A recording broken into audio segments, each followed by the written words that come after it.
welcome to the program. This is Vivica Williams, and you're watching Head to Head.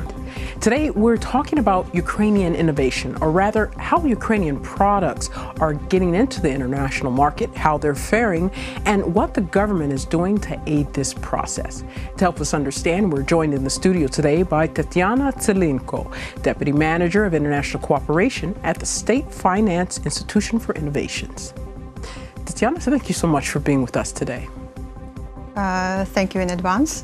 Thank you for inviting me to your studio, and I would like to congratulate the audience.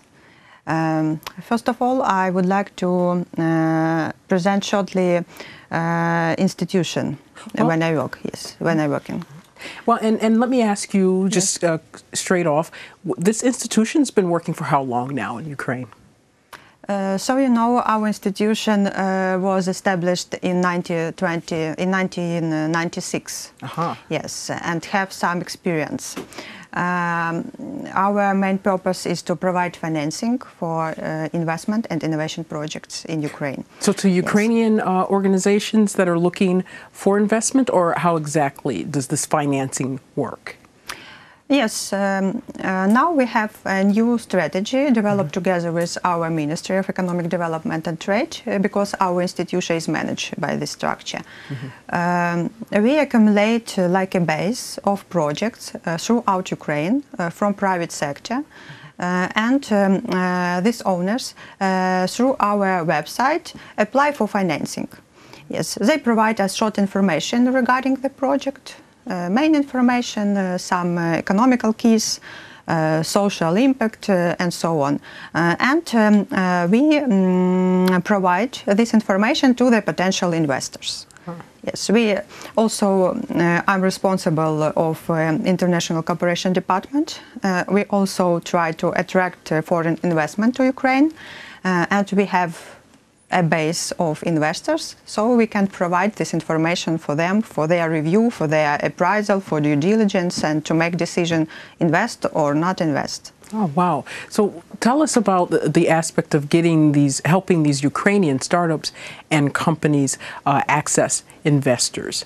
What's been, if you can give us some of the statistics of some of the success rates, maybe some of the companies that have been particularly successful? So, you know, we have successful projects, of course, successful references in alternative energy. We have successful projects in aircraft and construction. We work together with Antonov, as you know. Some investigations of Black Sea Shelf. Yes, totally the amount of investment is around $200 million USA dollars. Oh, wow. Yes, and as you know, Ukraine has a technological gap with other countries, but we have very talented, creative guys, youth, have many inventors, startup ideas, and so on. Now we are developing, together with our government, a new ecosystem for startups. We would like to provide support for startup owners. We have some budget, and we have creative young people. So our idea is the next. We don't give financing directly to the owner, because it's always some risk we have. But we will help to create him enterprise.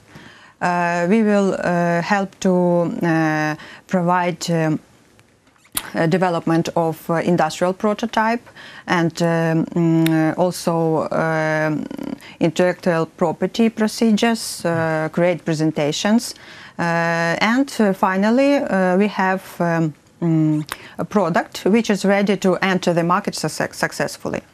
We call it in a startup sphere like pre-seed period, and the first period. Yes. How many companies is planned to assist?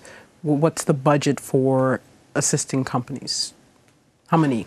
Of course, it's a governmental program. Our budget is not so huge, but we have a lot of projects, startups, ideas, people apply for financing, all this conception under the process of developing. So we will see how it will be developed and what will be, yes, our further steps, yes. Okay. And so now you were saying that you have I think maybe those numbers are for last year, the 200 million. So this is still quite a low amount for investment into companies in Ukraine. What's the prospect or forecast for this coming year? This institution was created a long time ago, but now we have a new team, a new leader, Mr. Vladimir Stavnyuk. He has his own vision. Now we have two direction for activities.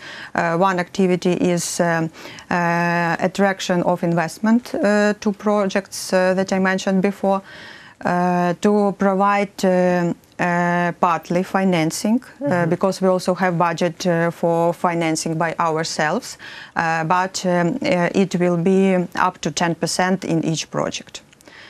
So 90% will be foreign investor and 10% it will be financing from our institution. But it also shows to foreign investor that state Ukraine is ready to participate in a project implementation on behalf of our government and is ready to take over some risks because of course some projects are successful, some projects are not so successful. Okay, and let's talk about then the international aspect of it.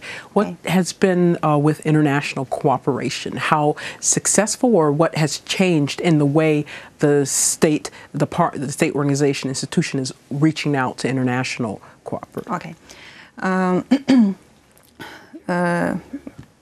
According to my experience, most of foreign companies don't know a lot about Ukraine.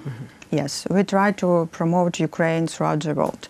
We try to tell more about Ukrainian opportunities. We have great territory, we have productive soil, we have good intellectual potentials. Of course, some problems, instability, political and economical, but we have many opportunities. Such situations provide us new opportunities, make us more creative, more energetic. So we try to promote Ukraine, first of all. So we try to rearrange and participate in different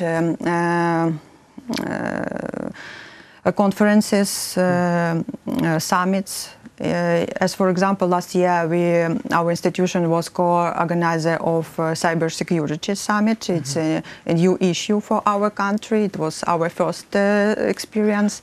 It was a high level of arrangement. Officials from USA were attended in this event.